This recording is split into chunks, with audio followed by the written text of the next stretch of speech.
A poor girl finds a billionaire locked in a giant cage, but when she sees his face, she says, "You look just like the man in the photo my mom keeps in her purse." And what happens next shocks everyone. The sky was painted orange when June spotted the butterfly. It wasn't just any butterfly. Its wings glimmered with an impossible blue against the late afternoon sun. June had been drawing in the backyard, but her pencil slipped from her fingers the moment the insect floated in front of her. "Hi," she whispered, carefully extending her hand. The butterfly fluttered away, as though inviting her to join in a game. June glanced at the house. Mom was busy making dinner. She had mentioned something about onions and crying. She wouldn't understand about following a special butterfly. "Wait," June pleaded, running after the little blue speck that was now flying out the slightly open gate. She had never gone out alone, but the butterfly seemed to know exactly where to go. It turned at the right corners, stopped by low fences, waited when June fell behind. The quiet street branched out into others. June knew the way to school, to the corner store, to the playground. This path was new. The houses were more spread out, the sidewalks less tended. "Where are you taking me?" she asked, her curiosity outweighing her fear. The butterfly flew higher and then swooped over an old wooden fence. June stopped. The land behind the fence was large and empty, overgrown with weeds and scattered with the remains of never-finished constructions. A vacant lot, like the kind Mom always told her not to go into. The butterfly landed on top of the fence, opening and closing its wings as if saying, "Come on, come on." June looked behind her. She wasn't exactly sure how long she had been walking. The sun still shone, but lower now. Soon Mum would call her for dinner and realize she was gone. Just for a little bit, she promised herself. And her absent mother. She found a space between the fence boards. It was small, but June was even smaller. She slipped through easily, inhaling the smell of earth and tall grass. Her sneakers sank slightly into the damp ground. The butterfly moved forward, passing broken concrete and bricks. At some point, someone had tried to build something there. Now, nature was taking it back. June kept going, ignoring the small scratches the brush left on her arms. The butterfly seemed to glow more brightly now, as if it had its own light. And then she saw it.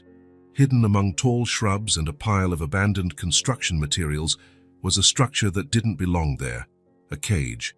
A cage big enough for a man, and inside it, there was a man. June stopped, suddenly aware of her own heart pounding. This was not normal. People didn't stay in cages. People stayed in houses, in offices, in stores, not in rusty cages hidden in empty lots. She should run. She should go back home. She should tell an adult. But the man moved. Just a bit. A slow movement, like every inch took great effort. He was sitting on the dirty floor, his back against the bars. The most striking thing to June was that, even in that terrible place, he wore a dark suit and a tie, now stained and torn, as if he had been taken straight from an important meeting to that makeshift prison. The blue butterfly flew in circles around the cage, as though showing June what it had led her there to find. Then it landed delicately on a wildflower growing between the stones. The man opened his eyes, tired eyes that took a few seconds to focus on the small figure standing a few yards away. June did not run. Something in those eyes felt familiar, and sad, and lost. "Hi," she said, in the same voice she used to speak to the butterfly. "You're hurt." It wasn't a question. It was obvious that he was... The man tried to sit up straighter, adjusting his soiled tie in a reflex gesture. His lips were cracked, his skin far too pale beneath stubble that needed shaving. Who are you?" His voice came out rough, like he hadn't spoken in a long time. "June," she answered, taking a small step forward. "Why are you in a cage?" "Is it a game?" The man shook his head slowly. "No, it's not a game." He swallowed with difficulty. You shouldn't be out here by yourself. It's dangerous." June tilted her head, confused. "But you're here." "Not by choice," he said, trying to smile, but managing only a tug of his lips, revealing a broken tooth. The tie, once perfectly aligned, now hung loose and stained around his neck. June moved a bit closer.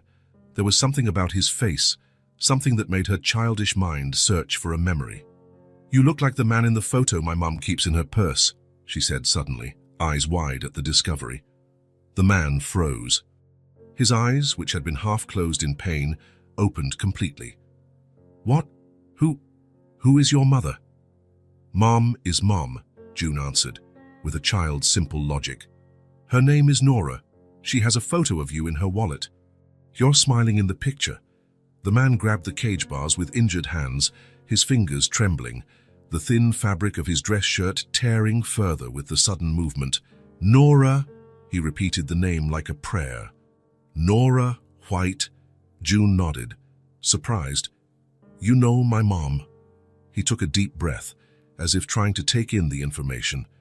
His gaze roamed over June's face, her cheeks, her nose, her eyes. Something in that look made June feel strange, like he was searching for someone else in her. "June," he said finally, his voice stronger now, "please, get help. Tell your mom you found me. Tell her I'm alive." "Are you sick?" June asked, noticing how weak he looked in the suit that must once have been elegant. "Yes," he answered simply, "and I need to get out of here. Will you do that for me? Will you tell your mum you found a man who looks like the one in her photo?" June nodded firmly. Helping sick people was the right thing to do. Mum always said so. "I'll bring Mom," she promised, already turning to go. "Wait," the man called out. How did you find me?"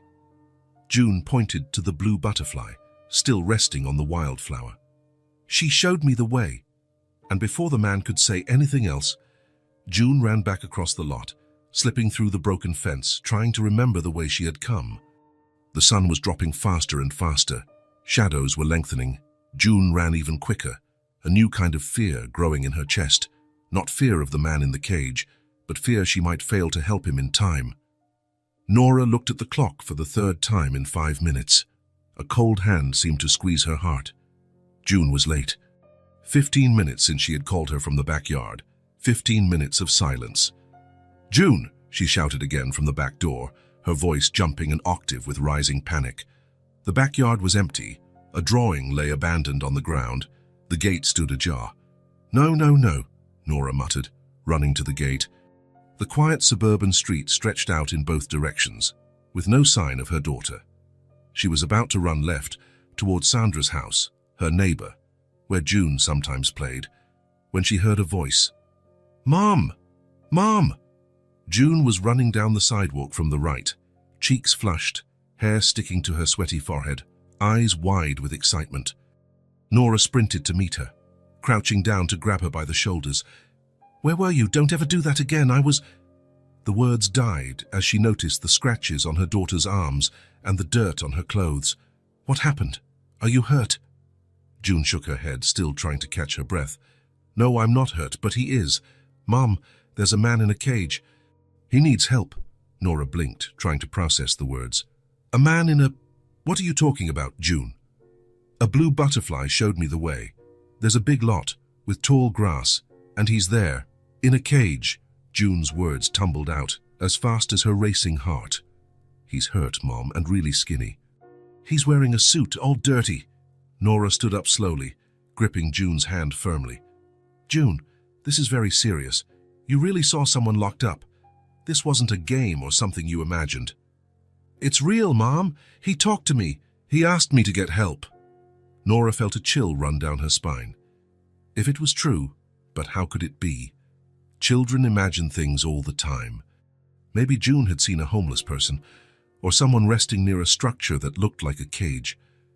"And he knows you, Mom," June continued, tugging her mother's hand with urgency. "He asked if you were Nora White." That made Nora pause. Her last name.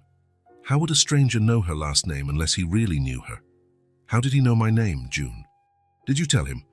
"No, I just said Nora. He asked if it was Nora White, and I said yes." June was practically bouncing with anxiety. "Come on, Mum, it's getting dark." "Did he say anything else?" Nora asked, trying to keep her voice calm while her mind raced through possibilities. "None of them good." June nodded vigorously. "I said he looked like the man in the photo you keep in your purse, and he got all weird. He told me to say he's alive." Nora felt the blood drain from her face. The photo in her purse, the only photo she kept, the photo she never showed anyone, but that June had once seen when looking for a tissue. "June," she said, her voice almost disappearing. "What did he look like?" "The man you saw." June thought for a second. "Tall, with a beard, but weird. Not like Uncle Mark's. And his hair is all messy. He's wearing a suit and tie, but everything is dirty. Oh, and he's hurt on his face. And skinny, really skinny." Nora swallowed hard. It could be anyone. It had to be anyone.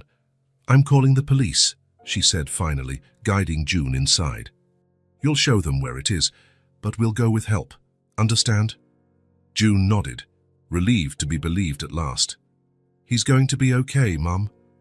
"We hope so," Nora replied, already dialing the emergency number, her heart beating so hard she thought it might burst from her chest. Officer Thompson looked from Nora to June, clearly skeptical. "So your daughter followed a butterfly into a vacant lot and found a man locked in a cage? Put that way, it sounded like a made-up story." Nora felt her cheeks burn. "I know how it sounds," she admitted. "But my daughter doesn't usually make up stories like this, and she knew details that had chilled her. Details about Joel, details June couldn't possibly know. "I can show you where it is," June insisted, tugging on the officer's uniform sleeve. "It's far, but I remember the way." Thompson sighed, looking at his partner, Officer Chen. She shrugged. "Doesn't hurt to check it out. Better than ignoring it and finding out later someone really needed help." "Okay," Thompson agreed. "We'll take a look. But you both stay in the car while we check, got it?" Nora agreed, holding June's hand as they walked to the squad car. Night was falling fast. How many hours had that man, whoever he was, been waiting for help? The drive was short, following June's hesitant directions. For a small child, the distance must have felt longer. But in reality, the vacant lot was less than 10 minutes away by car. "There," June pointed as they passed an old wooden fence. "Behind that fence." Thompson stopped the car and exchanged glances with his partner. "You two stay here." "Lock the doors." Nora watched, heart in her throat, as the two officers grabbed their flashlights and approached the fence. Thompson found an opening to squeeze through, and the pair disappeared into the dark lot. "It's true, Mum," June whispered, her voice small now that the night had arrived. "He's there." Nora stroked her daughter's hair, speaking soothing words she didn't entirely believe. It was impossible. It couldn't be him. Joel had disappeared from her life a long time ago, by his own choice. Even if he were in town, why would he be locked up? Why would anyone do that? Long minutes passed. Nora could almost hear the seconds ticking in her mind, each one stretching into eternity. Then, through the squad car radio, came Chen's urgent voice. "We need an ambulance on scene. We have a male, approximately 35 years old, dehydrated, multiple injuries. He's conscious and wearing a business suit. Repeat, we need an ambulance right away." Nora closed her eyes. So it was true. There really was a man locked up in there. But it couldn't be. The radio crackled again. "Dispatch. Victim identified himself as Joel Holloway. Businessman reported missing 3 weeks ago. Confirm identity." The whole world stopped. The air froze in Nora's lungs. The name echoed in her ears like a deafening bell. Joel Holloway. The man from the photo. The man June had seen. The man who had once been part of Nora's life for long ago. The man whose secret she had buried deep. "Mom?" June's voice seemed very far away. "You're crying." Nora touched her own face, surprised to feel tears. She hadn't realized she was crying. "It's okay," she lied, pulling June close. "You did the right thing. You saved someone's life today." In the distance, sirens began wailing, growing louder. Emergency lights painted the night red and blue. People were arriving, people with questions, people who would connect the dots. Joel was alive, and with him, the past Nora had carefully hidden was about to resurface, pushed by invisible hands that moved the pieces of a forgotten puzzle. The blue butterfly, unnoticed by everyone, landed on the roof of the squad car for a moment. Its wings glowed one last time in the pulsating lights.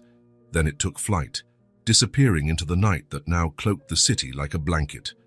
Central Hospital was buzzing with activity. Doctors and nurses hurried along the fourth-floor corridor, where the most serious cases were treated.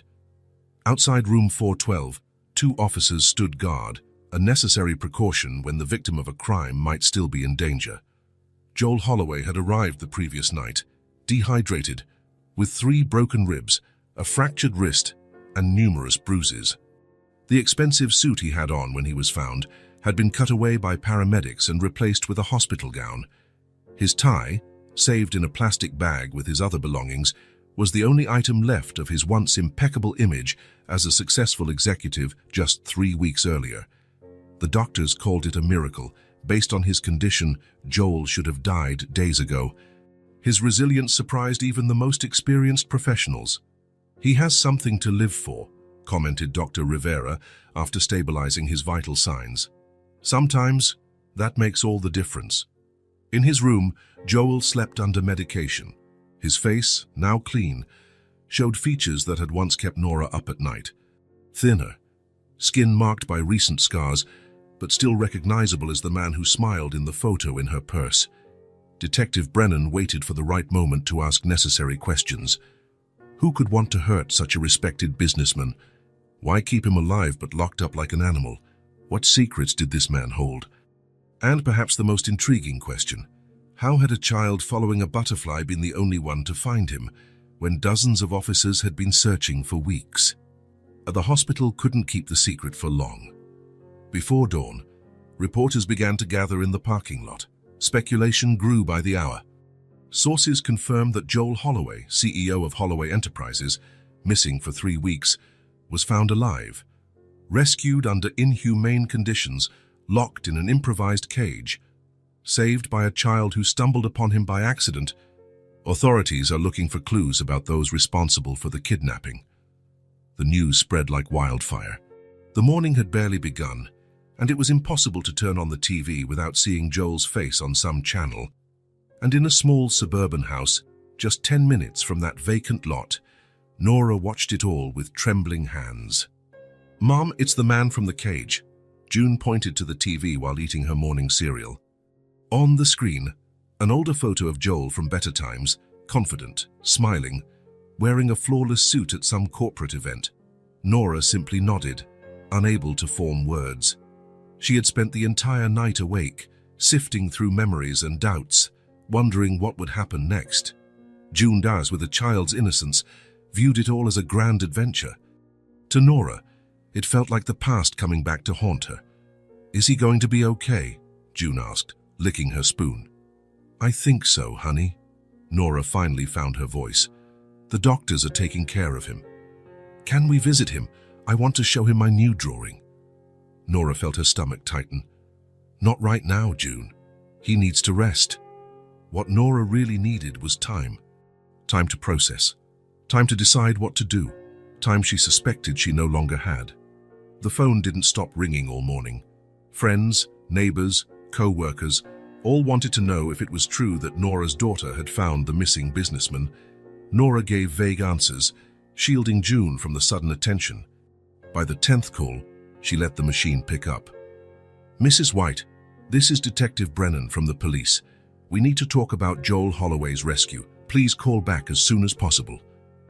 Nora sat on the couch, staring at the phone like it was a bomb about to explode. It was only a matter of time before the questions began. Questions she wasn't sure she wanted to answer.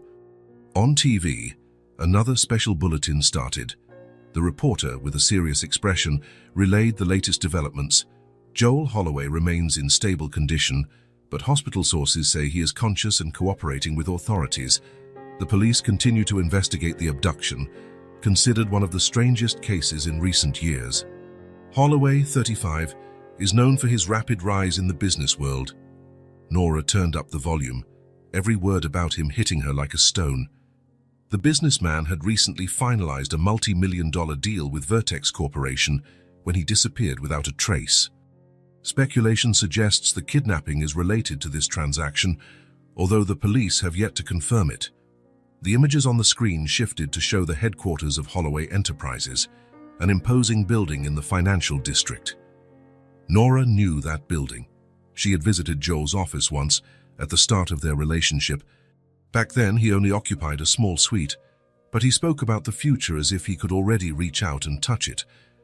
"I'm going to build something that lasts," he had said, eyes shining with ambition, something that makes a difference. And apparently he did just that without her, without knowing about June. The report continued, now showing the Holloway mansion, where Joel's mother, Vivian, had given a brief statement that morning. "My son is a fighter. He always has been. We're grateful he was found and confident in his full recovery. The family asks for privacy during this difficult time." Nora felt a wave of bitterness rise in her throat. Vivian Holloway, the woman who had made it clear years ago that Nora wasn't good enough for her son. The woman who intercepted letters, blocked phone calls, built walls between Nora and Joel when he traveled for business. "Mom?" 144. June appeared in the doorway, clutching a colorful drawing. Nora quickly turned off the TV. "Yes, honey. I drew a picture of the blue butterfly. Do you think he'll like it?"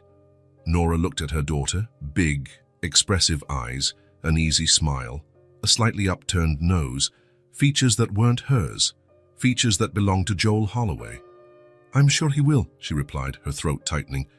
Days till Wittieshafen that afternoon, Nora finally returned Detective Brennan's call. The conversation was brief, professional. Yes, June had found Joel by accident. No, Nora didn't know anyone who might want to hurt him. No, she knew nothing of his business dealings, small, necessary lies, for now. Brennan seemed satisfied, but before hanging up, he added casually, "It's odd, you know. When we asked Mr. Holloway if he knew you or your daughter, he got very agitated. He insisted on thanking you personally." Nora closed her eyes, trying to control her breathing. Probably because June saved him. Probably, Brennan agreed, though his tone suggested there was more to the story. "Anyway, once he's stronger, I'm sure you'll have a chance to meet." After hanging up, Nora stayed seated, phone still in hand. It was only a matter of time now. Joel was conscious. Joel wanted to see her. Joel would have questions. How long, she wondered out loud. How long until he looks at June and sees himself? She rose and walked to the small office where she kept important documents. At the bottom of the last drawer, hidden under a stack of bills, was a dark wooden box. Inside it, everything she had tried to bury. Letters never sent. Photos from a perfect summer, a positive pregnancy test, tucked into an envelope, and the document she had shown to no one, June's birth certificate. The father's name left blank, a choice Nora had made when she realized Joel would never return.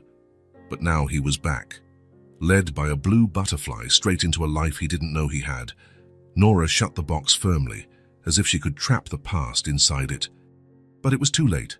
Buried time was already pushing the lid open, ready to spill secrets long hidden. Outside, the late afternoon sun shone on the yard where June played, unaware of the storm gathering. On the muted TV, Joel Holloway's face kept appearing, side by side with footage of the hospital, where he fought not just for his health, but for the missing pieces of his story. Joel was alive, the man she had once loved, the father of her child. And with his return, Nora's secrets wouldn't remain secrets much longer. Night finally fell, bringing silence to Nora's house. June slept peacefully, hugging the new drawing of the blue butterfly she had made earlier. After a day full of phone calls and news, the quiet felt almost unreal. Nora sat on the back porch, a cup of tea in her hands. The liquid had long since gone cold, forgotten as her mind wandered into the past 7 years. 7 years since she had last seen Joel. Now he was back, brought by a chain of events orchestrated by fate or by a blue butterfly. She closed her eyes, letting herself drift back in time, to when anything felt possible, when love seemed enough. Nora had just turned 22 when she met Joel Holloway. She worked as a waitress in a cafe near the university, saving money to finish her studies. Joel came in every day, sat in the same spot, and ordered the same black coffee. Unlike other suited customers, he always talked to her, never about the weather or trivialities. He asked about her dreams, her plans, and the books she read on her breaks. "You're different," he said one day while paying the bill. "There's a light in your eyes." Nora laughed, thinking it was just a fancy pickup line. But Joel didn't smile. He looked at her with an intensity that made her stop breathing for a second. "I'm serious. Most people I know have dull eyes. They go through life without truly living. You don't." The next day, he left his card with his phone number. A week later, they had their first date. A month later, Nora knew she was hopelessly in love. At 26, Joel already showed the ambition that would one day make him a successful entrepreneur. He worked at a small consulting firm, but had bigger plans. At night, he developed his own ideas, talked about markets and opportunities, about changing the world. Nora believed every word. "You can do it," she would say whenever he doubted. "You have something special." For a year, they lived a passionate love that consumed everything around them. They shared a tiny apartment, big dreams, and the certainty they were meant to be together. Joel spoke of the future, as if he had it mapped out. The company's growth, the house they would have, the children. Then came the opportunity. "It's on the West Coast," Joel explained, his eyes shining with excitement. "A serious investor, Nora. Someone who believes in my project." Nora felt her heart clench. How long? A few months, maybe a year. However long it takes to establish the company. "A year," Nora echoed, the reality of their separation sinking in. Joel cupped her face in his hands. "I'll come back for you, I promise. As soon as everything's set up, I'll come back and we'll build our life together. Or you can come when things settle down. I have to finish my degree," she reminded him. She had just 2 semesters left to graduate. "Then I'll come back," he insisted. "Wait for me." And Nora waited. At the airport, as she watched him board, he promised to call as soon as he landed. And he did. For the first few weeks, they talked daily, emailing and texting. Joel spoke about meetings, contacts, how everything was moving faster than he'd imagined. "My mom's here," he said about a month later. "She came to help organize some things." Nora felt a chill. She had met Vivian Holloway only once, at a disastrous dinner.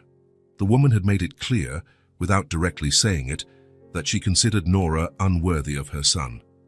"A waitress," she had said, regarding Nora over the rim of a wineglass. "How quaint," Joel argued with his mother that night.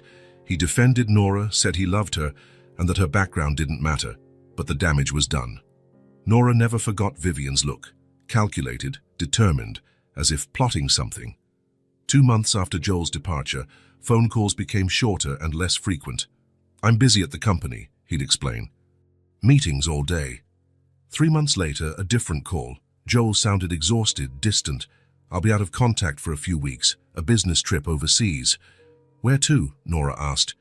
"Asia. It all happened so fast. I'll leave you my mom's number. If you need anything, talk to her. She'll relay the messages." That was the last time Nora heard Joel's voice. The weeks turned into months. She dialed every number she had, but they went to voicemail. She sent emails that were never answered. Finally, desperate, she called Vivian. "Joel is very busy," the woman said, her voice as cold as ice. "He got your messages, of course. But please understand, dear, he's building a future. He can't be distracted." "Can I talk to him?" "Just 5 minutes. He's in Japan now, tricky time zone." Nora wrote letters, long letters, detailing her days, her feelings, her plans for when he returned. She sent them to the address Vivian reluctantly provided. "I'll make sure he gets them," the woman had promised. But the answers never came. Then came the positive pregnancy test. A life growing inside her, created during those last nights together before Joel left. Nora called every number she had, sent urgent messages. "We need to talk. It's important." Finally, Vivian picked up once more. "He's moved on," she said bluntly. "He thought it best not to stay in touch.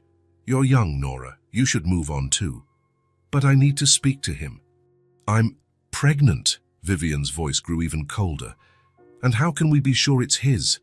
The accusation hit Nora like a slap. She hung up, unable to continue.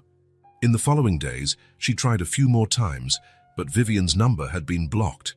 Emails bounced back as undeliverable. The letters were returned to sender.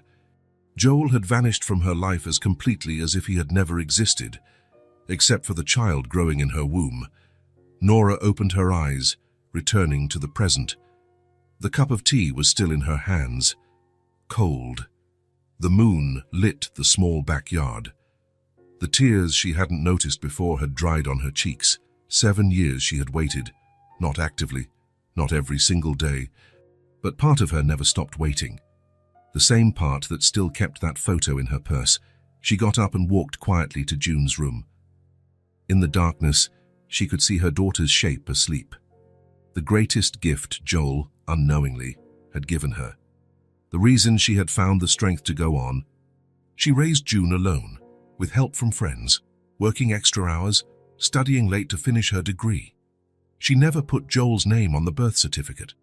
If he didn't want to be part of their life, he wouldn't be forced to. But now he was back. And the truth, the one Nora held in her heart, was that she had never truly believed Joel had abandoned her by choice. Something about how everything happened felt off. The abrupt communication cut off, Vivian's cold words. Perhaps, Nora thought, lightly touching her sleeping daughter's face, perhaps it was time to find out what really happened. The invisible scars she'd carried for 7 years began to throb, reminding her of wounds never fully healed, wounds that would now have to be faced. The next morning brought a grey sky, as though even the weather was hesitant, torn between rain and sun. Nora stared at her open closet, trying to decide what to wear to the hospital. A part of her, the proud, hurt part, wanted to look good, strong, as though the last 7 years had been kind, not a constant fight. "Mom, we're going to be late," June's voice echoed down the hall. Nora grabbed a simple but elegant dress. She wasn't trying to impress anyone, she told herself. She just wanted to feel confident. June was already waiting in the living room, holding the drawing of the blue butterfly carefully folded in her small hands.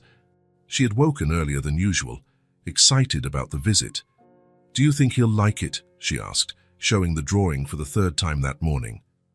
"I'm sure he will," Nora said, double-checking her purse to be sure they had everything. What she didn't admit to her daughter was the whirlwind of emotions swirling inside her. Fear, anger, confusion, and a small, treacherous spark of hope that refused to die, a spark that had survived 7 years of silence. The drive to the hospital was short, but it felt endless. June chattered away, oblivious to her mother's silence. She talked about the man in the cage, about how the blue butterfly had shown her the path, about how happy she was that he was getting better. "He looked so sad in that cage," June said, gazing out the car window. "Do you think he has kids?" The question hit Nora unexpectedly. I don't know, honey. Why do you ask?" June shrugged. "I just figured it must be sad to be locked in a cage far away from your family." Nora gripped the steering wheel tighter, focusing on the road. "Yes, it must be very sad." Parking the car, Nora took a deep breath, trying to organize her thoughts. "Remember what we talked about?" she asked, adjusting June's light jacket. "We'll just ask how he's doing, give him your drawing, and then we'll leave. Mr. Holloway needs to rest." June nodded, though her eyes gleamed with the hope of a longer visit. "Can I tell him about my school?" "We'll see," Nora said, making no promises. The hospital was less crowded than Nora had expected, but reporters still hovered near the main entrance. She held June's hand more tightly and used a side entrance to avoid the cameras. The first headlines about Joel's rescue continued to attract attention, though slightly less intense now. At the reception, a young nurse smiled as she recognized June from local news photos. "You're the girl who found Mr. Holloway, aren't you?" she asked, leaning over the counter. "How brave you were." June smiled shyly, while Nora explained why they were there. "Room 412, 4th floor," the nurse said. "But I think someone's with him right now." The elevator rose slowly, every floor making Nora's heart beat faster. What would she say to him? How would she explain 7 years of silence? What if he asked why she had stopped trying to reach him? "Are you nervous, Mom?" June asked, squeezing her hand. "A little," Nora admitted. "It's been a long time since I've seen Mr. Holloway." "Is he your friend?" Friend. The word felt so inadequate, so small to describe who Joel had been. We were close, a long time ago. The elevator stopped at the 4th floor. Nora straightened her dress, took a deep breath, and stepped out with June by her side. The white corridor seemed endless. Room 408, 410, and then finally 412. They had just arrived at the door when it opened. An elegant woman stepped out, adjusting her expensive coat in a smooth motion. Nora froze in place, immediately recognizing the face from her worst nightmares. Vivian Holloway. 7 years had changed little about Joel's mother. Maybe a few more grey hairs expertly covered, maybe deeper lines around her eyes. But her posture was still perfect, her gaze sharp, her air of superiority untouched by time. Vivian stopped abruptly, her eyes widening for a fraction of a second as she recognized Nora. Then she glanced down at June, who clutched her drawing of the blue butterfly. Something cold and calculating passed across the older woman's face. "Ms.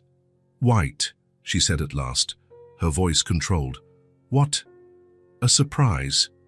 Nora felt as if she was 17 again, being judged by those same eyes. But now there was more at stake. Her daughter was there, looking curiously at the stranger blocking the doorway. "We came to see Joel," Nora said, keeping her voice steady. June wanted to see how he's doing. Vivian studied the girl for an uncomfortably long moment, her gaze traveling over June's face with unsettling intensity. When she spoke again, her tone was calculatedly gentle. "You must be the little heroine who found my son. How brave you were." June, usually talkative, just nodded, instinctively stepping closer to Nora. "I brought him my drawing," she said finally, holding out the folded paper. "It's the blue butterfly that showed me the way." For a moment, something flickered across Vivian's face. A hint of emotion quickly suppressed. She looked at Nora again, and all traces of warmth vanished. "Joel is resting now. The doctors just gave him medication. June just wants to give him a drawing," Nora insisted. "We won't stay long." Vivian's expression hardened, and she took a step forward, effectively blocking the entrance. Her voice dropped to an icy whisper only Nora could hear.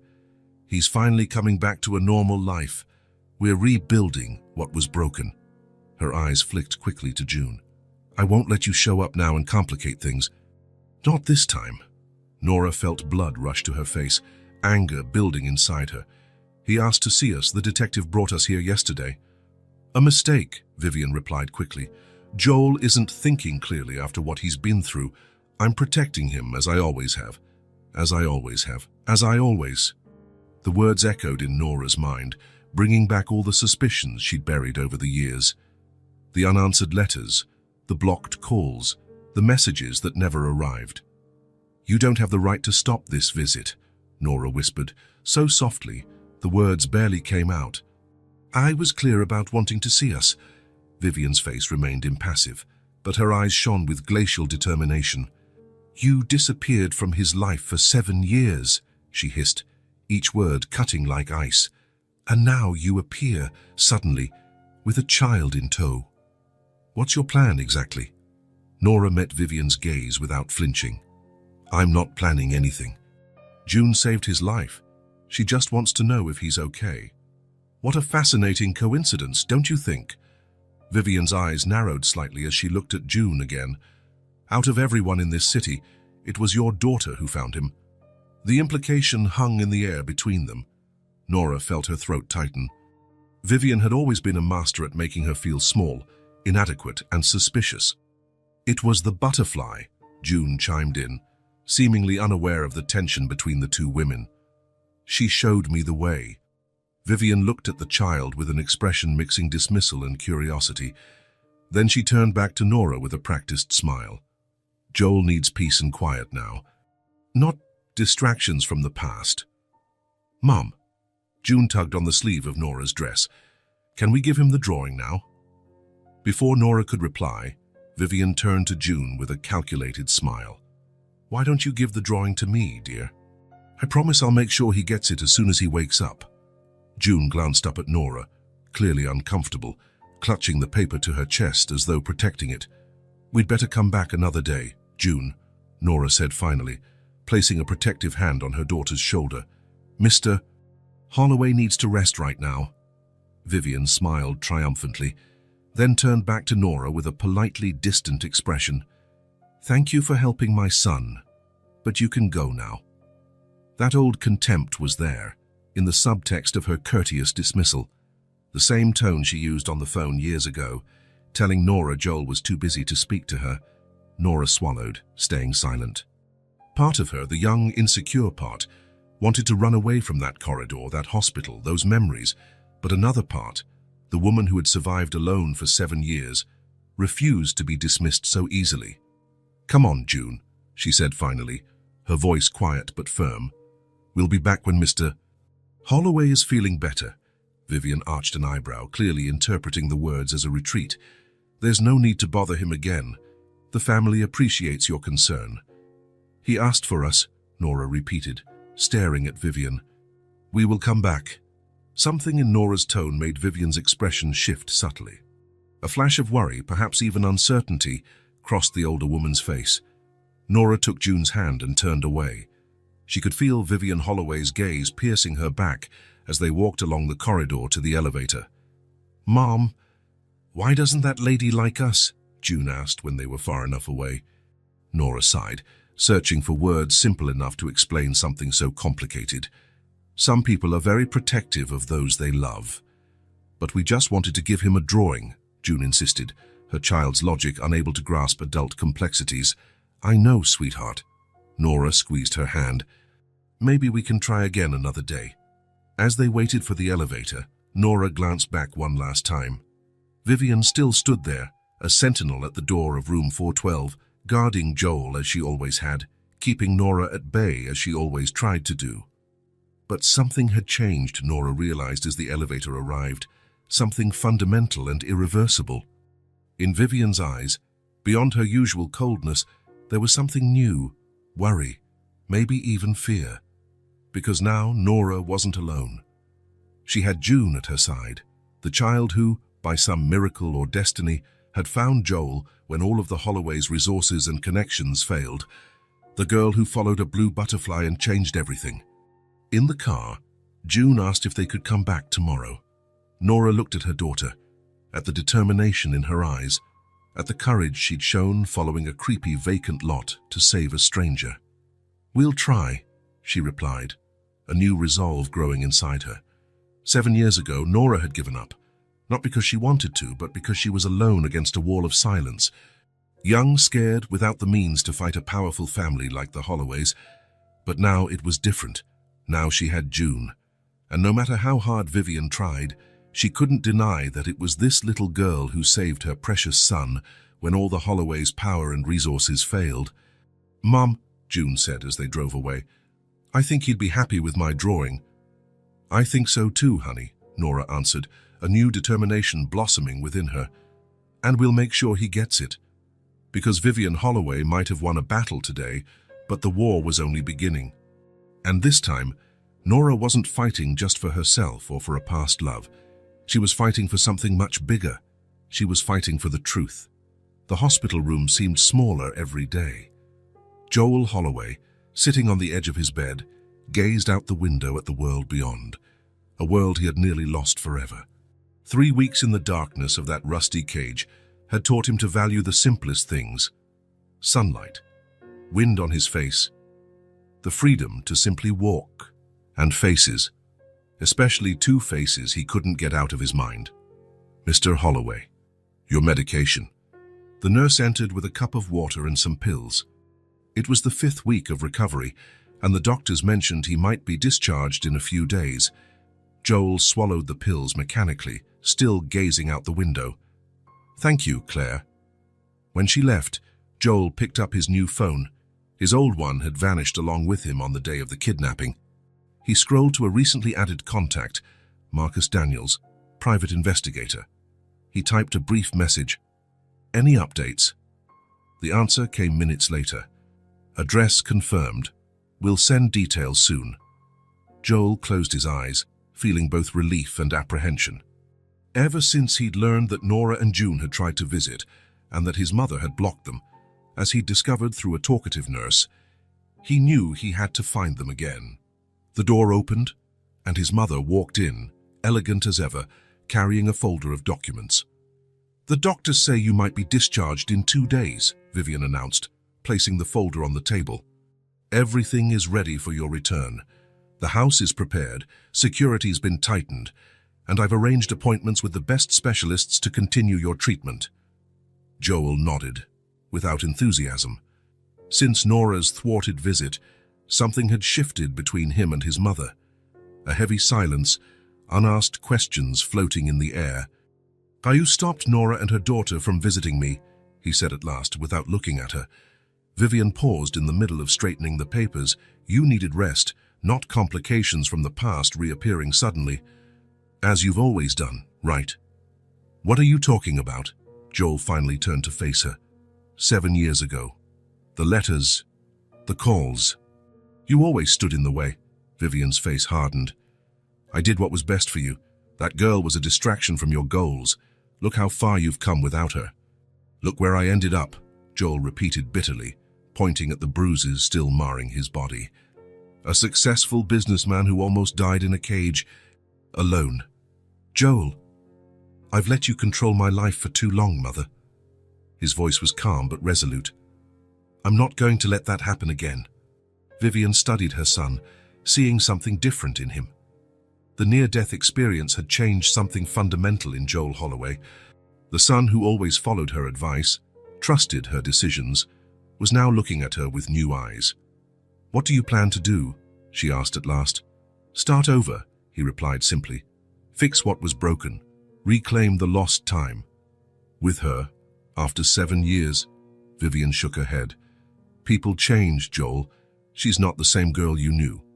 A slight smile touched Joel's lips. "You're right. She's not. She's a woman who raised an amazing daughter, a daughter who saved my life when no one else could." Vivian grabbed her purse, clearly uncomfortable with the direction of the conversation. "Get some rest. We'll discuss this when you're thinking more clearly." After she left, Joel checked his phone again. Another message from Marcus Daniels. An address, a discreet photo of a yellow house with a small front yard, and a schedule when Nora usually arrived home from work, when June returned from school. Information that, in the wrong hands, would be invasive, but for Joel it was a map to a lost treasure. 2 days later, Joel was discharged. He declined his mother's offer to stay at the Holloway mansion. Instead, he took a cab to the hotel where his driver had left a car for him, a simple model, nothing like the luxury vehicles he used to drive. "Are you sure you're well enough to drive, Mr. Holloway?" the hotel receptionist asked, noticing Joel's still cautious movements. "I'm fine," he replied, though his wrist, just freed from its cast, still ached when he gripped the steering wheel. The address was in a quiet neighborhood about 20 minutes from downtown. Tree-lined streets, modest but well-kept homes, a place where kids could ride bikes on the sidewalks without worry. Joel parked at a safe distance and watched the yellow house. It was mid-afternoon on a Wednesday. According to Marcus's information, June would be coming home from school soon, walking with a small group of children and a monitor. While waiting, he opened the glove compartment and took out a small package wrapped in blue paper. He had ordered the gift by phone, asking an assistant to buy and deliver it to his hotel.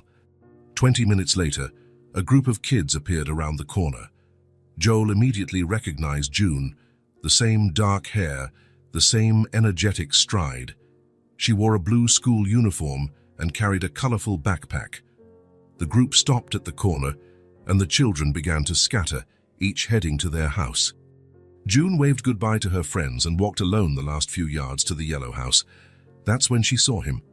Joel had gotten out of the car and stood on the sidewalk, the blue-wrapped package in his hands, unsure of how to proceed. He didn't want to frighten her or look suspicious to the neighbors, but June didn't seem afraid. Her eyes widened in recognition, and a huge smile lit up her face. "It's the man from the cage," she shouted. To Joel's surprise, she dropped her backpack on the ground and ran toward him. Joel barely had time to brace himself before June crashed into his legs, hugging him without hesitation. The pain in his still healing ribs was overshadowed by the wave of emotion that swept over him. "You're better," June exclaimed, looking up at him with shining eyes.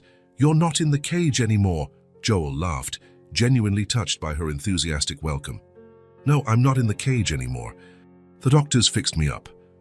Did you come to see our house? June asked, taking his hand naturally as if they were old friends. I came to see you and your mum, he admitted honestly. Is she home? June shook her head. She'll be back later. But Mrs. Peterson is here.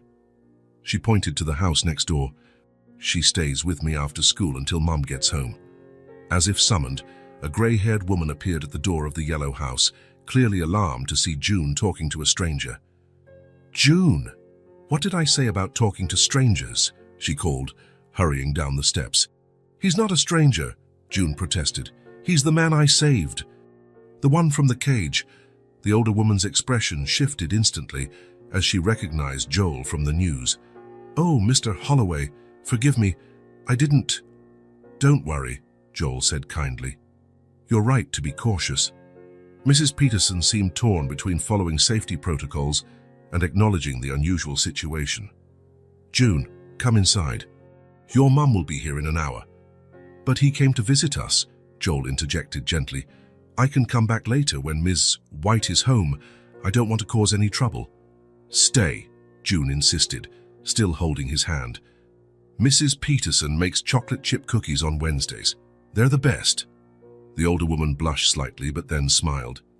Well, considering the circumstances, maybe you'd like to wait on the porch for Mrs. White. I can bring you some coffee if you'd like. Joel accepted the invitation and soon found himself sitting on the porch of the yellow house, a cup of coffee in hand, with June chatting excitedly by his side, showing him her school drawings, talking about her friends, and describing the blue butterfly that disappeared after that day. Mom said it went back to the forest, explained June, munching on a cookie. But I think it came just to lead me to you. Then it left because its job was done.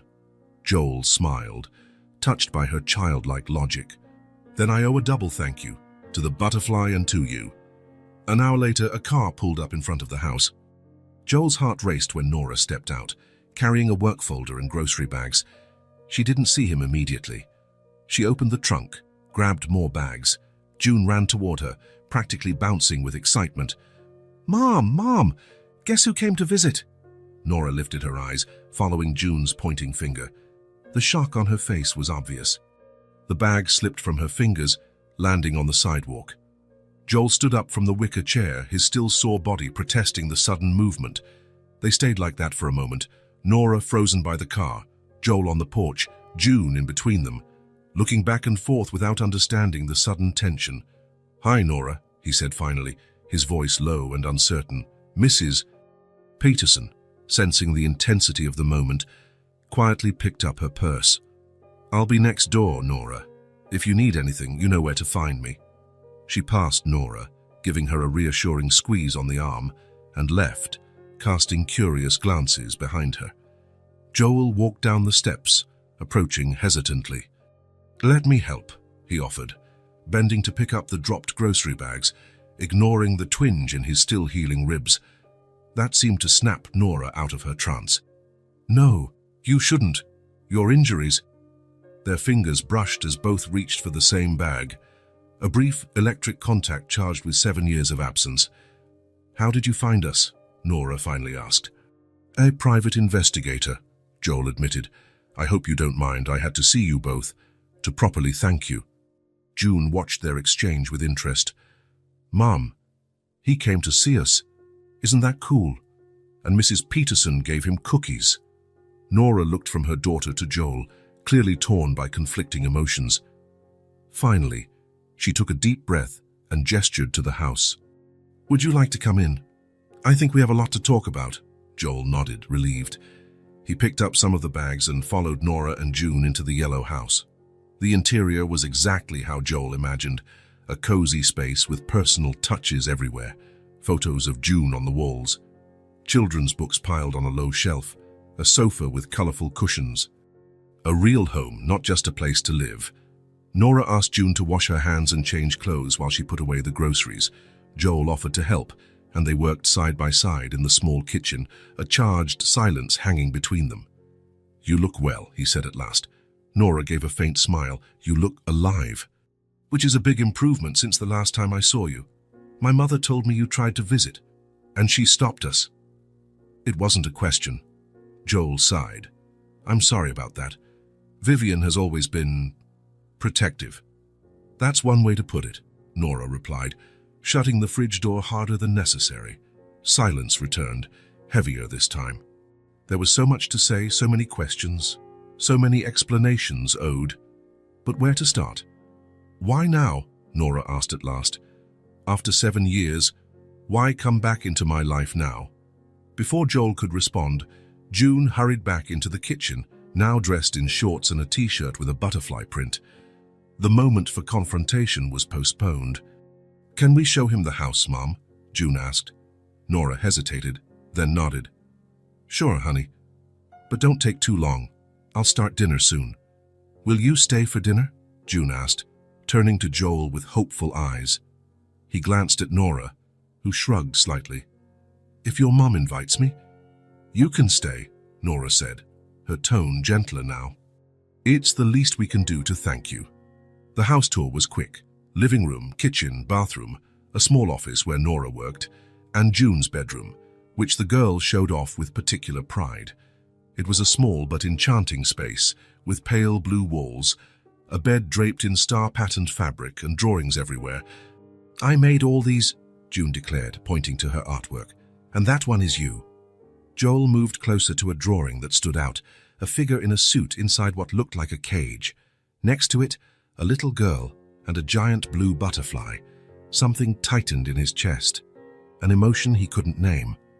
"It's really good," he said, his voice slightly shaky. On the way back to the living room, Joel noticed a photo on the shelf that he'd missed before. Him and Nora, 7 years younger, smiling, arms around each other in front of a lake. He remembered that day, a spontaneous picnic shortly before he left. She had kept that photo, displayed it all these years. "That's you, right?" June asked, noticing his interest in the picture. "The same man in the photo Mom has in her purse." Joel looked at Nora, who blushed slightly. "Yes, that's me. A long time ago." Later, as they sat in the living room while Nora finished cooking dinner, June showed Joel her collection of books and toys. He listened with genuine interest, amazed by the life Nora had built, by the incredible child she had raised on her own. That was when the question came, naturally, as he watched June line up her favorite toys to show him. "June," he asked gently, "if you could have anything in the world, what would you ask for?" The girl paused, thinking seriously. Her eyes scanned the room, the toys, the books. For a moment, Joel thought she might wish for something extravagant, a trip to Disney, a real pony, a castle. "A rag doll," she finally answered. "One you can brush the hair." Joel blinked, surprised by the simplicity. "That's it?" June nodded, her eyes shining. "Mom said maybe for my birthday, but that's still far away." "When is your birthday?" "In 3 months," she replied, raising 3 fingers. "I'll be 7. 7. The number hit Joel like a punch. The same amount of time he'd been away from Nora. He did some quick mental math, and something odd flickered through his mind. But before he could chase that thought, Nora called them for dinner. The meal was surprisingly pleasant. June led the conversation, telling stories from school, asking Joel about what it was like being in a cage. "Dark and scary," he answered simply, wanting to know if he had pets. Nora stayed mostly quiet, watching them interact with an expression Joel couldn't fully decipher.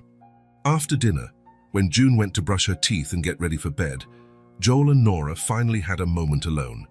"She's amazing," he said, breaking the silence. "You did a wonderful job, Nora." "I did what had to be done," she replied simply. "Alone." The word hung between them, loaded with unspoken accusation. "I didn't know," Joel began. "I never got your letters, your calls. I thought you'd moved on." Nora shook her head in disbelief. "I looked for you for months, Joel. Called every number I had. Sent letters. Your mother said you didn't want contact anymore." "Vivian interfered," Joel admitted, guilt weighing on him. "I only found out recently. When I told her I wanted to see you, to thank you for June finding me. She confessed she intercepted our communications, said she did what was best for me." Nora swallowed hard, eyes bright with unshed tears. 7 years, Joel. 7 years that won't come back. Before they could continue, June returned in her pajamas, asking Joel to read her a bedtime story. Nora reluctantly agreed, and he followed June to her room. When the story ended and June was nearly asleep, Joel remembered the blue package he had left in the car. He'd had it with him all evening. "June," he whispered, "tomorrow I'll bring you something special." "What?" she mumbled sleepily. "A surprise, but I promise you'll like it." "A doll," she murmured. Joel smiled, touched by the hope in her voice. "Maybe. Now go to sleep." When he left June's room, Nora was waiting in the hall. "I should go," he said. "I've already taken enough of your time." Nora nodded, walking him to the door. On the porch, they paused, facing each other with 7 years of absence between them. "Can I come back tomorrow?" Joel asked. "There's so much we need to talk about, so much we need to understand."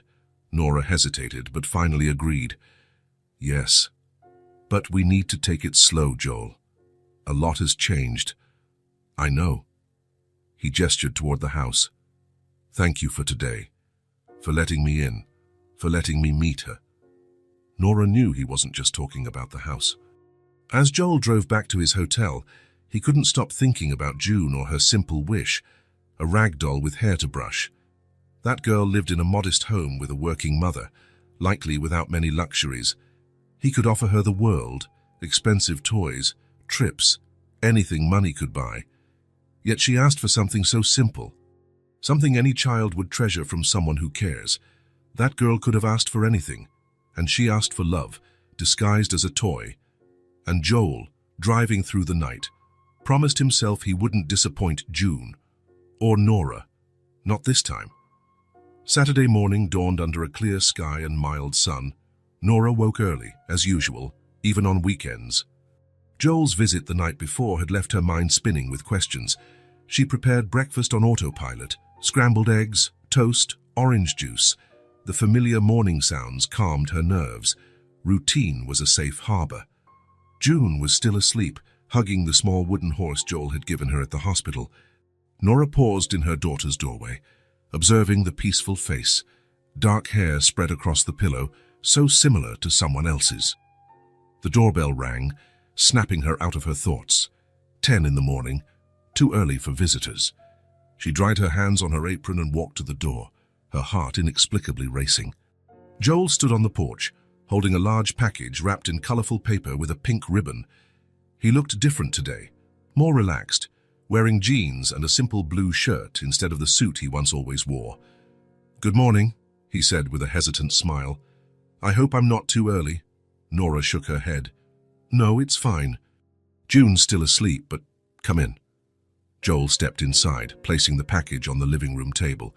He seemed more at ease, more like someone who belonged in that space. "Coffee?" Nora offered. "I'd love some." They sat at the small kitchen table.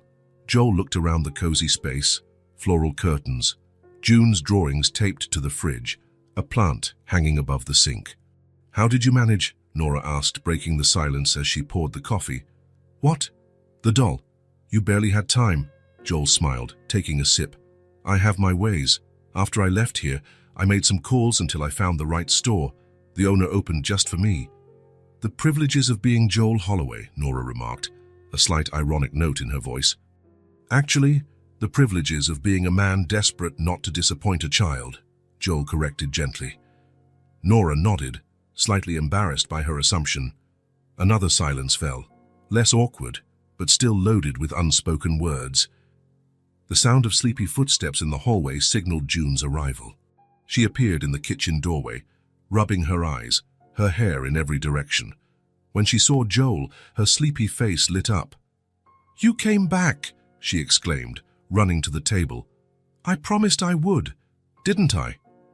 Joel smiled, surprised when June climbed into the chair beside him without hesitation. "There's something for you in the living room," he said, exchanging a quick glance with Nora. "Really? What is it?" June's eyes shone with excitement. "How about having breakfast first?" Nora suggested, placing a plate of scrambled eggs in front of her daughter. "But, Mom, your mother's right," Joel intervened gently. The surprise isn't going anywhere. June, reluctantly convinced, devoured her breakfast at impressive speed. In record time, her plate was empty. Done! Can I see it now? Nora and Joel shared an amused look. Brush your teeth first, Nora instructed. June practically flew to the bathroom. Left alone again, Joel and Nora exchanged a smile. Has she always had this much energy? Joel asked. Always, Nora confirmed. Since she was a baby, she'd wake up smiling. June returned in minutes, teeth brushed, face washed, wearing shorts and a t-shirt with stars. Now can I see it? Sure, Joel said, standing. It's in the living room. June dashed off, with Joel and Nora following behind at a calmer pace. In the living room, the girl circled the large, brightly wrapped box, her eyes evaluating its size and shape. You can open it, Joel told her. No second invitation needed.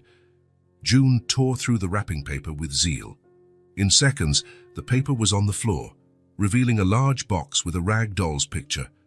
A doll with hair, June shouted, jumping with excitement. Just like I asked for. But it wasn't just any doll. It was a premium version with extra accessories, combs, ribbons, spare outfits, even a tiny tea table. Open it, hurry, June pleaded, barely able to contain her excitement.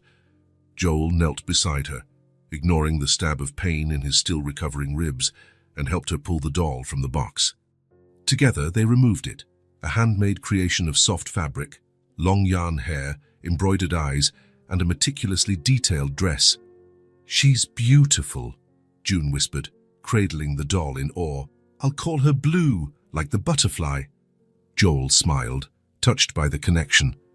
That's the perfect name. Nora watched the scene with an unreadable expression, joy mixed with something deeper. June, what do you say when you receive such a special present? Thank you, June exclaimed, throwing her arms around Joel in a sudden hug that nearly knocked him over. Joel froze for a moment, caught off guard, before hugging her back gently. His eyes met Nora's over the girl's shoulder, a look filled with unspoken emotion. You're welcome, kiddo, he finally replied. You deserve it. The next few hours passed in a world of their own, a world created by June, where her new doll was the guest of honor. Joel let himself be pulled into that universe without resistance, leaving behind the successful businessman to become just another participant in children's play. In the living room, now turned into an improvised beauty salon, June carefully styled the doll's yarn hair, while Joel held mirrors and ribbons as instructed. Have you ever brushed a doll's hair before? June asked, fully focused on her task. Actually, no, Joel confessed. I'm new at this. I can teach you, June offered seriously. It's easy. You start from the ends and work your way up. Joel watched, fascinated, as June demonstrated, her small face scrunched in concentration. There was something mesmerizing about the seriousness with which she approached this simple chore. Soon, the doll had a fancy braid decorated with colorful ribbons. Now it's your turn to brush, June declared, handing Joel the comb. I'm not sure I can make it look as good, he hesitated. It doesn't have to be the same. Sayo can do it your way. With large, clumsy fingers, hands used to signing contracts and shaking hands at negotiations, Joel attempted to copy the delicate moves June had shown him. The result was a crooked braid with strands sticking out everywhere. June examined it critically, then smiled. It's okay for your first time, Joel laughed, surprised by her graciousness. Thank you. I guess I need more practice. That's fine. You can come tomorrow again and I'll teach you more. The simplicity of that offer hit Joel in an unexpected way. The ease with which June included him in her world, the natural assumption that he would come back, as though his place were there with her. In the kitchen, where she was tidying up lunch, Nora could hear the laughter and the conversation. Several times, she stopped what she was doing just to listen. The deep rumble of Joel's voice mixed with June's high, excited chatter. A harmony she had never heard before, but that sounded strangely familiar. After lunch, the game evolved into an imaginary tea party. Joel sat in a chair too small for his frame. Wearing a paper hat June insisted was essential for the occasion. The doll, Blue, took the place of honor with her new hairstyle, while June served tea in empty cups and offered pretend cookies on plastic plates. More tea, sir? June asked in an affected voice, holding a tiny toy teapot. Yes, please, madam, Joel replied, playing along so seriously that June burst into giggles at every line. From the kitchen window, Nora watched. Joel Holloway, the powerful businessman, perched on a child's chair wearing a paper hat, pretending to drink tea with a 6-year-old girl and her cloth doll. That was when the tears began. Silent, unexpected, rolling down her cheeks without warning. Nora braced herself against the sink, letting the emotion flow. They weren't just tears of sadness, though there was pain. Pain for 7 lost years, for moments like this that never were. They were also tears of relief, from an old wound finally exposed to the air. For the first time, she saw them as she had once dreamed in the early months of pregnancy, when she still believed Joel would return, father and daughter, bonded by something deeper than words or knowledge, an invisible connection that even 7 years apart hadn't erased. Nora quickly wiped her face when she heard June calling her name, inviting her to join the tea party. She put on a smile and went to the living room, sitting on the floor with them, accepting an empty cup and complimenting Joel's paper hat. The afternoon passed with games, stories, and laughter. June showed Joel her favorite books, her drawings, her collections of colorful stones and dried leaves. Joel listened with genuine fascination, asking questions, treating each small treasure as if they were as valuable as the multi-million-dollar deals he once managed. And maybe they were. And the sun was setting, painting the sky orange. By the time June finally gave in to exhaustion, dozing off on the couch with the doll Blue clutched firmly, Joel covered her with a light blanket Nora handed him. She had quite a day, he observed, looking at the sleeping girl. I guess we wore her out. You made her very happy, Nora replied. I've never seen her so excited about someone. Joel felt warmth fill his chest. She's an incredible kid, Nora. You did an amazing job. Nora gestured toward the porch. Want to get some air? June will probably sleep for a while. The porch of the yellow house was small but welcoming, 2 wicker chairs side by side, hanging plants overhead, garden lights that automatically turned on at dusk. They sat in silence for a few minutes, watching the sky darken. Thank you for today, Nora said finally, for the gift, for spending time with her. It meant a lot to June. It meant a lot to me too, Joel replied. More than I can explain. Silence returned, more comfortable now, as if something had been settled. The lights in nearby houses began to flicker on, little yellow beacons in the growing darkness. Can I ask you something? Joel turned to face her. Sure. Why do you still keep my photo? He asked softly. June said you have one in your purse, and I saw the other on the shelf. After everything, after all the silence. Nora gazed at the horizon for a long moment before answering. Because even when everything fell apart, I needed to believe it was real. Her voice was gentle but firm. That what we had wasn't just something I made up. That the man I loved truly existed, even if he had moved on without me. Joel closed his eyes briefly, absorbing her words. I thought you'd forgotten me, he admitted. When I got no answers, when the calls stopped. I thought it was just a chapter in your life you preferred to close. Nora turned to him, surprised. I never stopped trying to reach you, Joel. I was the one who got no answers. What do you mean? I waited. Her voice grew more intense. For months. I called every number I had. I sent letters to the address your mother gave me. Left messages with secretaries and receptionists. Nothing. Total silence. Joel swallowed, realization dawning. Vivian. Yes. The confirmation came bitterly, but without surprise. Your mother. She told me you had chosen to move on, that you didn't want contact, that you had other priorities now. She lied. Joel's voice hardened. I never got your letters. I never knew about your calls. When I asked about you, she said you'd stopped looking for me. That you'd moved on with your life. She showed me a magazine, Nora continued, remembering clearly. A photo of you at an event, arm in arm with another woman. He's found someone from his own world, she told me. And you believed it. What else could I do? You never answered, never called. Nora turned to face him, pain clear in her eyes. I even tried when I realized I was pregnant. I begged your mother for your contact. Joel went pale. You told her you were pregnant. I started to. She cut me off. She asked how she could be sure the baby was yours. She said you wouldn't want to know anyway. A heavy silence followed. 7 years of life shaped by lies, choices made on false information. I'm sorry, Joel said at last, for not realizing what she was doing, for trusting her when she said you'd moved on. Nora shook her head slowly. I fell for it too. I believed you'd simply chosen another life. Joel reached out hesitantly, brushing his fingers across Nora's on the arm of the chair, a delicate, almost shy touch. What do we do now? He asked quietly. With all this truth? Nora didn't pull her hand away. I don't know. I just know I can't keep pretending you're just the man June saved. Not after today. Not after seeing you two together.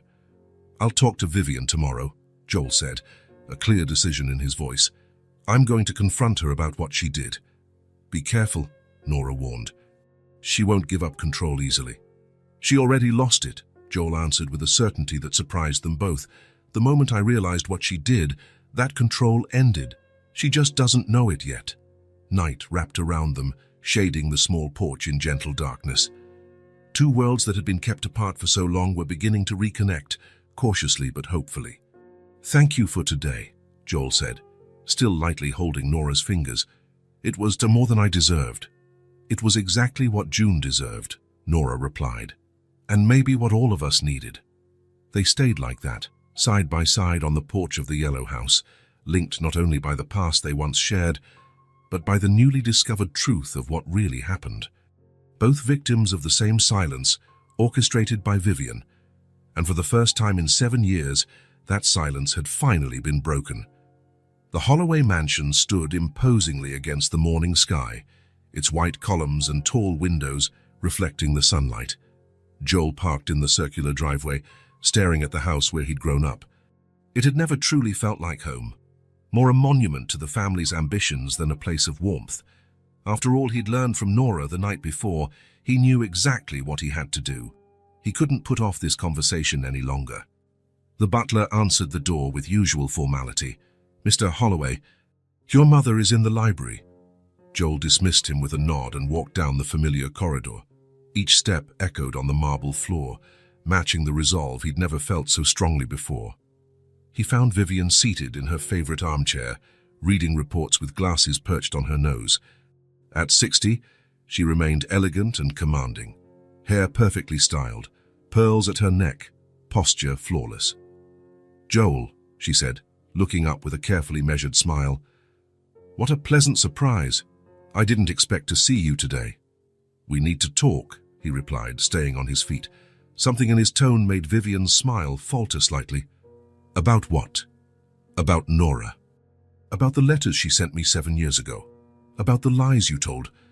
A heavy silence filled the library.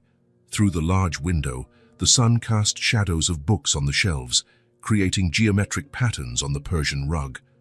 I don't know what you're referring to, Vivian said at last, though her voice betrayed a tension rarely heard. Please, Joel said, stepping closer. Don't insult my intelligence. I spoke to Nora yesterday. We compared stories. Vivian removed her glasses slowly, folding them with methodical precision, buying time while she recalculated her approach. I see you found her again, despite my advice, she said, a note of studied disappointment in her voice. It wasn't advice, Mother. It was manipulation. Like so many times before. Joel, you're emotionally vulnerable after what happened, Vivian argued, standing up. That woman is taking advantage of you. Stop, Joel interrupted, with a firmness that surprised them both. You have no right to talk about her like that, not after what you did. Tense silence followed. Vivian studied her son as if truly seeing him for the first time. There was a new resolve in his eyes, a determination never there before. What exactly do you think I did? She asked eventually. You intercepted Nora's letters, blocked her calls, told her I didn't want contact, and told me she'd moved on. Vivian didn't answer right away. For a moment, she seemed to consider denying everything. Then something changed in her expression, not regret but resignation, as though she realized the game was up. "You were young," she said finally. "You had your whole future ahead of you. Opportunities that couldn't be wasted on a teenage romance. So you admit it," Joel said. No surprise, just confirmation of what he already knew. "I did what any mother would do. I protected your future." Joel shook his head in disbelief. "It wasn't protection. It was control. You decided what was best for me without giving me a choice. You would have ruined your life," Vivian said, her voice growing hard. "That girl, that relationship, they didn't match your goals, your potential. I had to protect your future." The truth finally out, hanging between them like a ripped veil.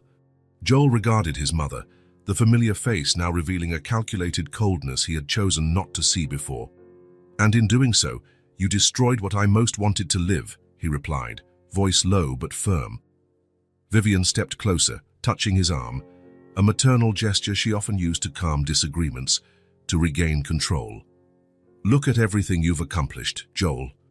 The company, the success, the respect, everything we dreamed of." "Everything you dreamed of," he corrected, pulling away from her touch. "You never asked what I truly wanted. You were too young to know what you wanted? And now, am I still too young? Do I still need you to decide what's best for me?" Joel walked to the window, looking out at the meticulously designed gardens, so controlled, so artificial, like the life his mother had planned. "How many other decisions did you make for me?" he asked. "How many opportunities, relationships, experiences did you filter because they didn't fit your vision of my life?" Vivian's silence was answer enough. "I'm going to pack my things," Joel said, heading toward the door. "I'm not coming back to this house." "Where will you stay?" Panic bled into her voice. "With that woman? With that child? My decisions are no longer your concern." "Joel, please," Vivian persisted, following him down the corridor. "Think about what you're doing. Don't throw away everything we've built over sentimentality." Joel stopped, turning to face her one last time. There was no anger in his gaze, just a surprising calm. "I'm not throwing anything away. I'm starting to build something for myself. Something real."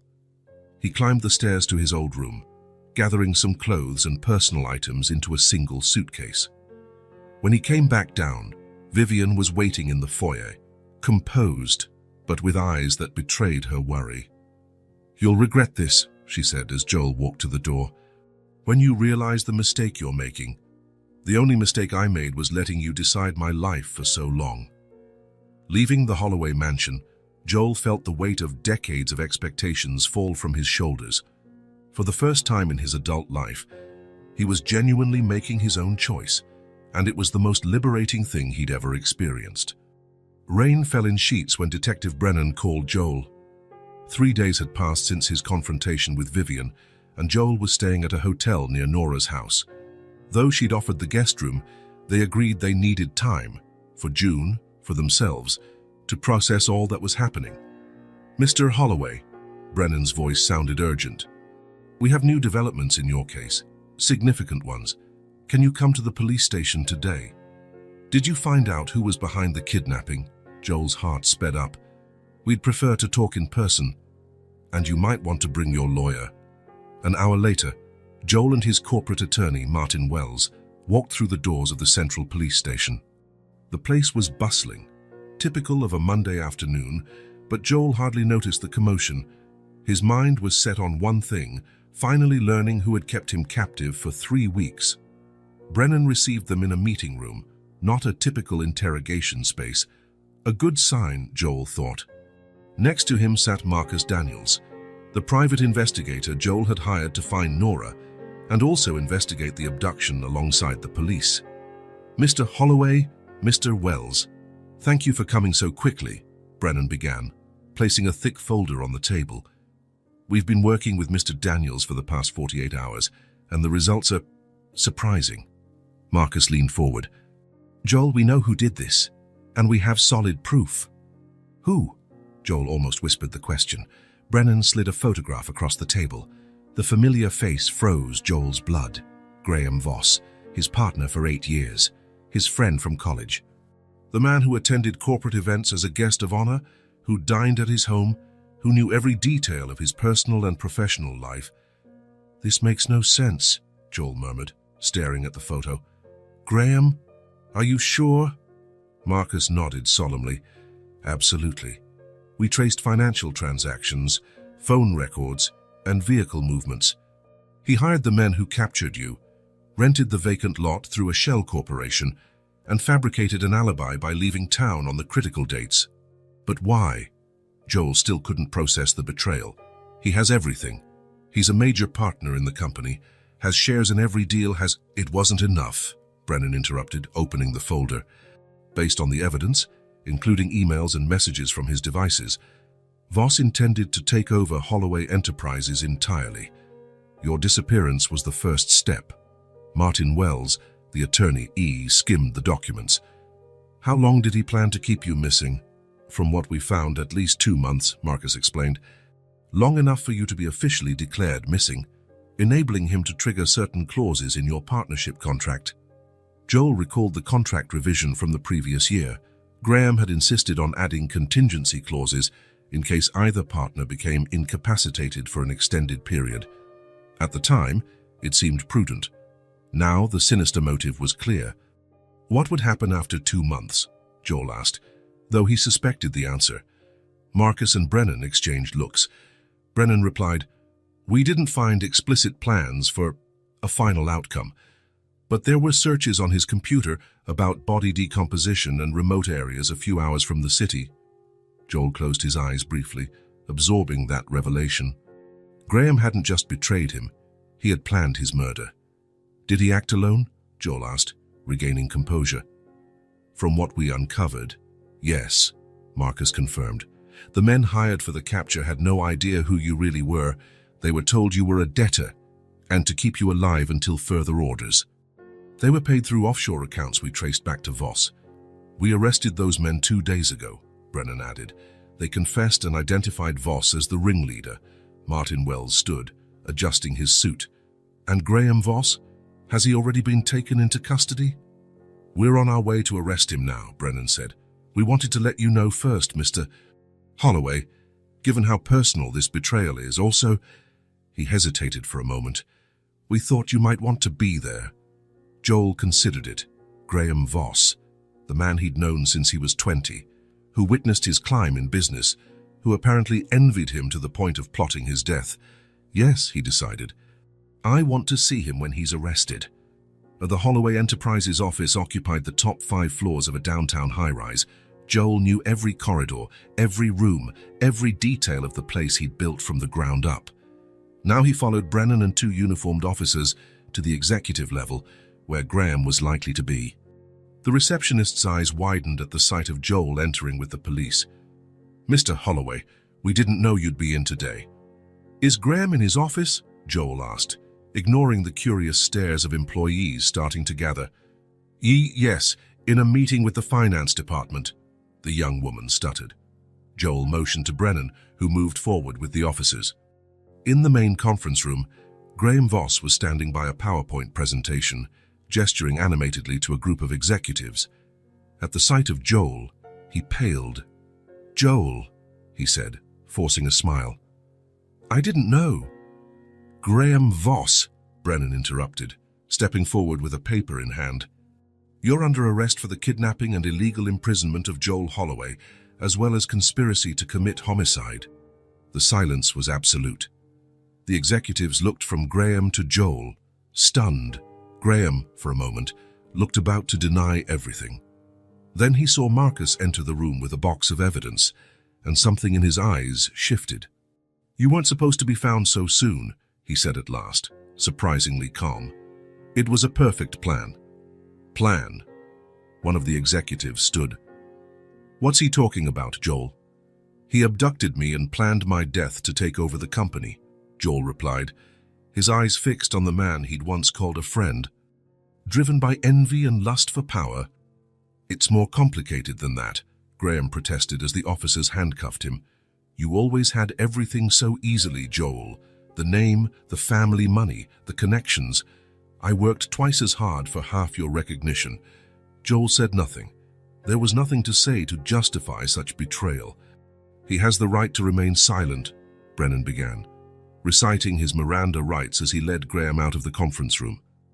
Employees watched in shock as Graham was taken down the hallway in handcuffs.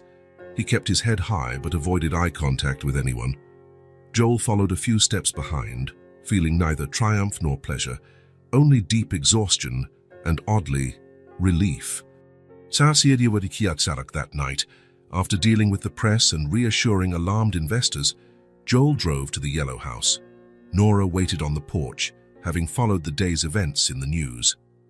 "How are you?" she asked when he sat beside her. "Still processing," Joel admitted. 8 years of friendship, dinners, trips, confidences. "And all that time, he envied you. Apparently, in the emails they found, he called me the lucky one who never valued what he had." Joel sighed, running a hand over his tired face. Maybe he was right about that. Nora didn't respond. There were no easy answers for a betrayal that deep.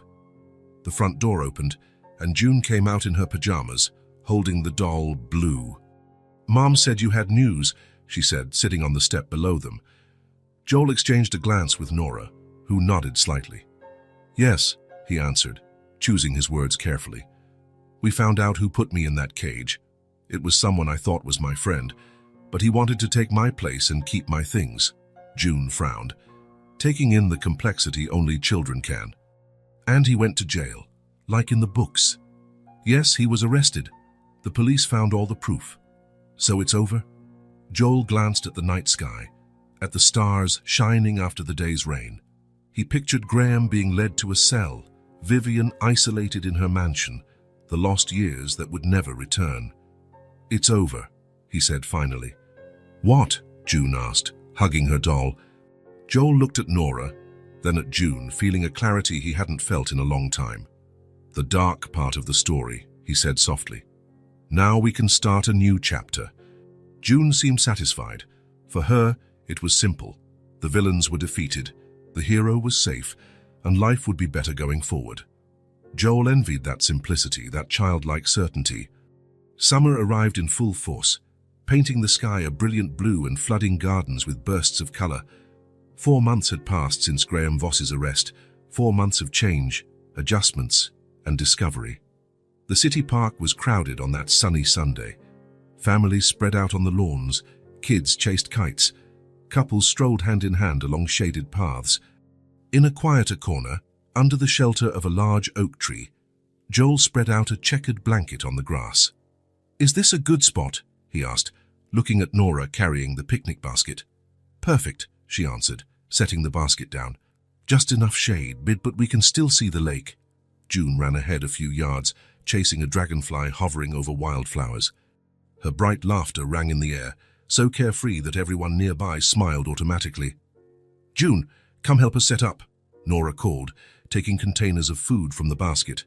The girl raced back, cheeks flushed with sun and excitement. In the past few months, June had blossomed even more. Joel's consistent presence in her life had added a new layer of security and happiness. Their make-believe tea parties now had a regular participant, bedtime stories featured new voices, and weekends became adventures for 3. "Can I put out the napkins?" June asked, already digging into the basket. "Sure, honey. Then you can help your dad with the cups."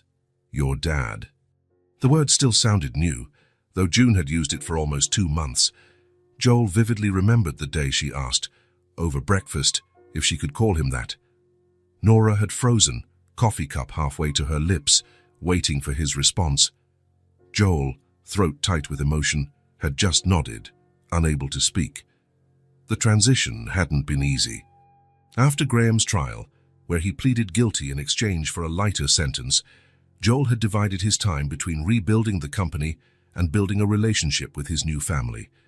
At first, they had regular dinners and weekends together. Then came nights spent on the couch when bedtime stories ran late. Finally, 6 weeks ago, he officially moved in, his belongings mingling with Nora's in the yellow house that now felt like a true home. The truth about Joel's paternity had been revealed to June gradually. Nora and Joel agreed she deserved to know, but they wanted to handle it carefully. In the end, June made it simpler. "I already knew," she'd said, startling the two adults who had painstakingly planned the conversation. "We have the same nose, and we like the same stories, and sometimes you make the same face I do when I'm thinking." A child's perception, free from the complicated filters of adulthood, made everything clearer. "I made a special sandwich for you, Dad," June said now, handing him a neatly wrapped package. "It has extra jelly, just how you like it." Joel smiled, accepting the gift. "Thank you, sweetheart. It looks delicious." Nora watched them with a mix of joy and wonder. She still had moments when all of it felt like a dream. Joel sitting beside them for a Sunday picnic, her daughter calling him Dad, the natural way they formed a family. As if those 7 years of separation were just a parenthesis in the story they were always meant to live. "What are you thinking?" Joel asked, noticing her distant look. "How we got here," she answered, opening a thermos of lemonade. "All the what-ifs that could have stopped this from happening." Joel nodded, understanding. What if June hadn't followed that butterfly? What if he had died in that cage? What if they'd never discovered the truth about Vivian? "But we're here," he said simply, taking Nora's hand and squeezing it gently. "That's all that matters." Lunch unfolded with light conversation and laughter. Joel talked about new projects at the company, now reorganized after Graham's departure. Graham's conviction had made headlines everywhere, but Holloway Enterprises was recovering well, backed by new investors and renewed market confidence. Nora talked about her job in marketing, where she had recently been promoted. Years of single parenthood had forged a determination now recognized professionally. June shared stories from school, her friendships, her daily discoveries. Her teacher had noted positive changes in the last few months.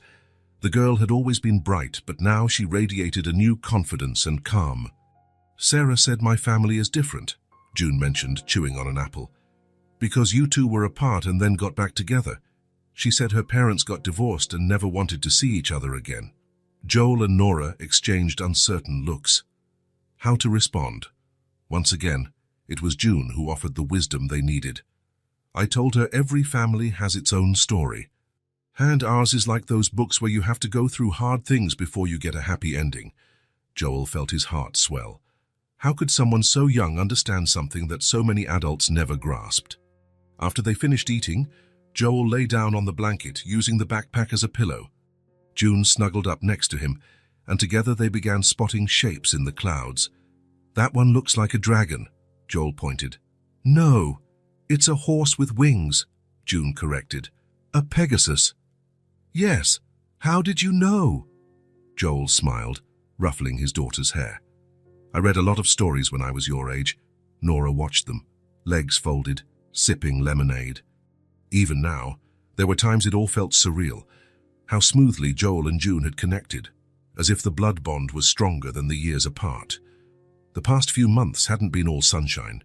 There had been tough adjustments, painful conversations, and moments of insecurity. Vivian was still a sensitive topic.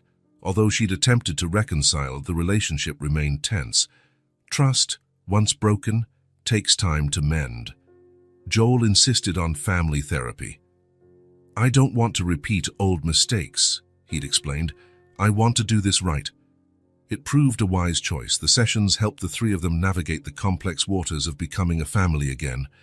Practicalities of merging two adult lives also posed challenges.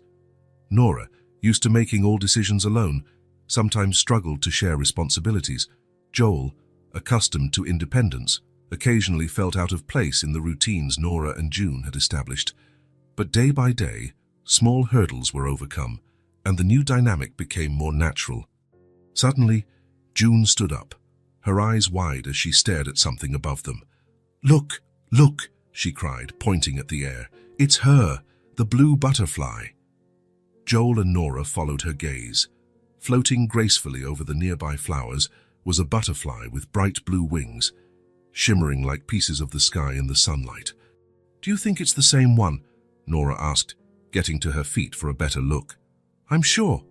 June took a few steps toward it, which didn't fly away. "It's the same one that led me to Dad that day." Joel joined them, watching the butterfly circle above the three of them. almost as if inspecting the newly united family. "She knew," June said with absolute conviction, unique to children. "She took me right to you." The butterfly landed briefly on a nearby flower, opening and closing its wings slowly, as if acknowledging June's words. "Maybe she came to check if we did a good job," Joel suggested, draping his arm around Nora's shoulders. "If we fixed what was broken, did we?" June asked, looking between them. Nora smiled, her eyes meeting Joel's. Wordlessly, she slipped her hand into his, their fingers interlacing, an easy habit formed over the past few months. "Yes," Nora answered, "but we didn't fix it to make things how they were before. We built something new," Joel added. "Something stronger." The butterfly lifted off again, circling the little family one last time before rising into the sky, its brilliant blue wings blending with the infinite blue above. June waved goodbye, as though the butterfly could see the gesture. "Thank you," she whispered to the wind. Joel reflected on the symbolism of that tiny creature, a seemingly fragile insect that had changed the course of 3 lives with its whimsical flight. Could there be a purpose to that? Or was it just chance at work in mysterious ways? Whatever the answer, he felt deeply grateful. On the drive home, June dozed off in the back seat, worn out from running in the sun. Nora was at the wheel, while Joel gazed out the window, admiring the familiar streets of the neighborhood he now called home. "What are you thinking?" Nora asked, noticing his reflective silence. "How lucky we are," he replied. "How many people get a second chance like we did?" "It wasn't just luck," Nora said softly. "It was also choice. You could have taken another path when you learned the truth." Joel nodded, understanding what she meant. It wasn't only destiny that had reunited them. Not just that. It was June's bravery in following a butterfly, Nora's persistence in keeping that photo, Joel's resolve in facing his mother and choosing his own path. It was the courage to look back, confront the past honestly, and still choose to move forward. Together. When they arrived at the yellow house, the place that now belonged to all 3 of them, Joel carried the sleeping June inside. Nora followed with the picnic basket, watching how gently he removed her shoes before covering her with a light blanket. Later, they sat on the porch under a starry sky, and Joel held Nora's hand between his own. "Thank you," he said simply. "For what?" "For not giving up, for raising our daughter with so much love, for letting me come back." Nora leaned her head on his shoulder, her body fitting naturally against his as though they were made for each other. The Holloway family had returned, not to what they were before, but to something new, something stronger, built on love, truth, and conscious choice. And somewhere, perhaps, a blue butterfly watched, content with a job well done. If this story touched your heart, subscribe to the channel and turn on notifications so you don't miss the next ones. Leave a like, because it helps this story get recommended to more people. See you in the next story.